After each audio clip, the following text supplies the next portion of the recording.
I hear you kind of doing dun dun dun dun with your low tom. I'm trying to get there.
That's not going to play the whole time. I just don't want to stop and hit the button because I'm doing something else.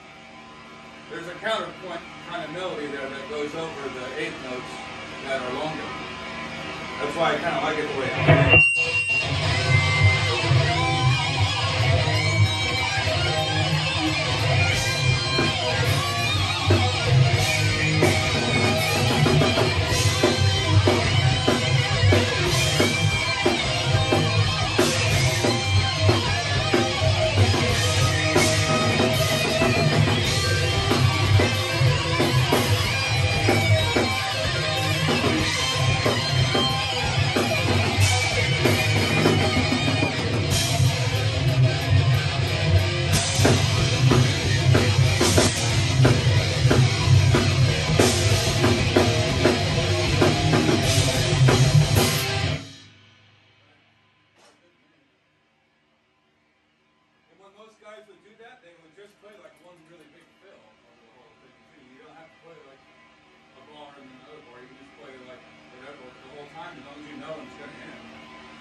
Lots of drummers do that, where they end 4 seconds, they just play this really badass drum fill and it ends on the last note.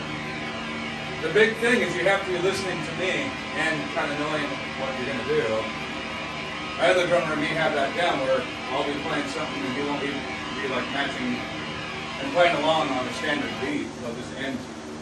It's really confusing for me sometimes because I don't know where the fuck he is and how he's counting it. I just know at the beginning of every fourth measure, the downbeat starts over again. A lot of our stuff is just super fast. All I do is just count in my head, 1, 2, 3, 4.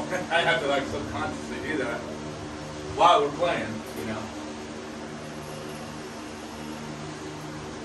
Yeah. That sounds alright to me though. I'm cool. I don't care how it is, as long as we record it. Like I said, this song has always just fucking bothered me. I'm just obsessed with it. It's got so much potential. Like there's, we just have a great secret combination.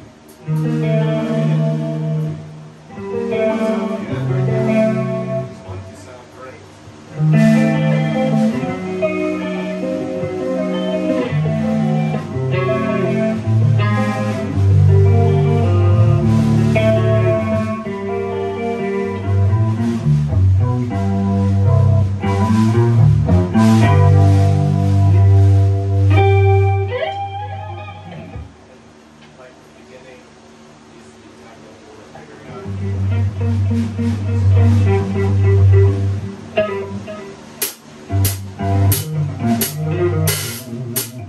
It's like I got so many other ideas. I want to get this out so we can kind of pick the next group of songs. At least we can try one.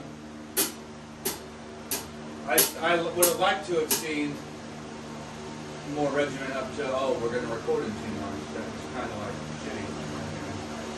I would have liked to be like, hey, let's do what we did before. Let's integrate 3 and then have fun with the other songs we can play, and let's have a 4th one and work on it, and slowly work out the first album.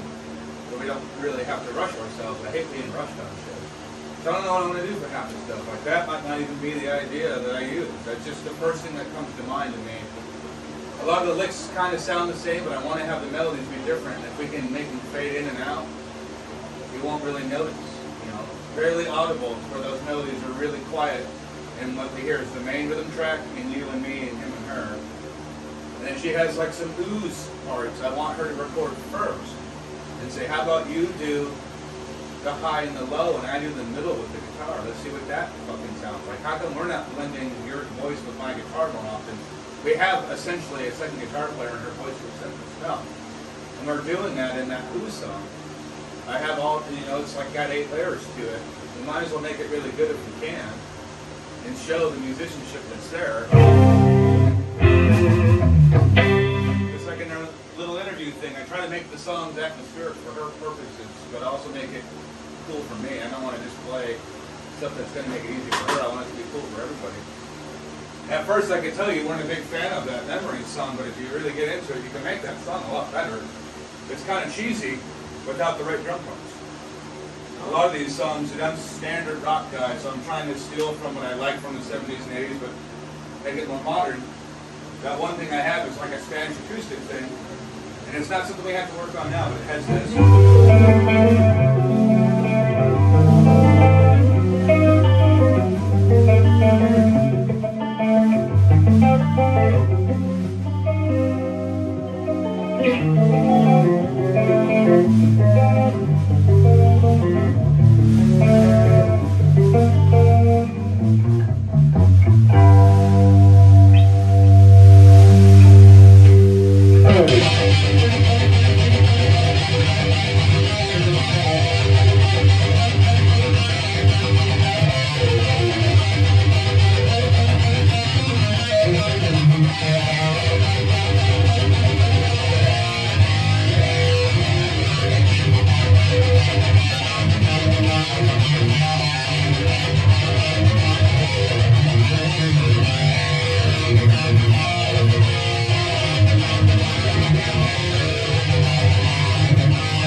like to incorporate a 7-string guitar onto the next record and have them do a 5-string bass, like 1 or 2 songs. I have some really cool shit with that stuff worked out.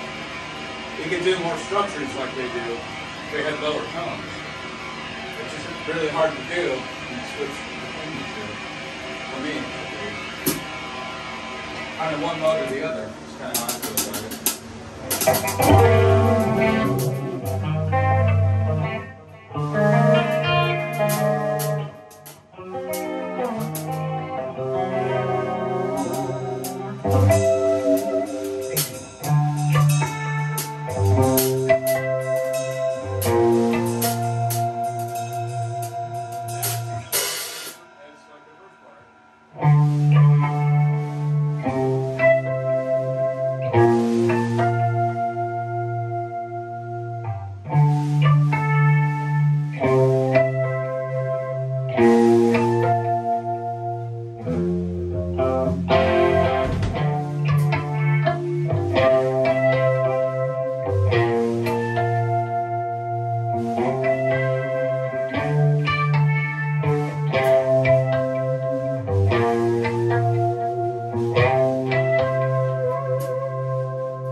It's something she can easily sing over because the melodies are simple.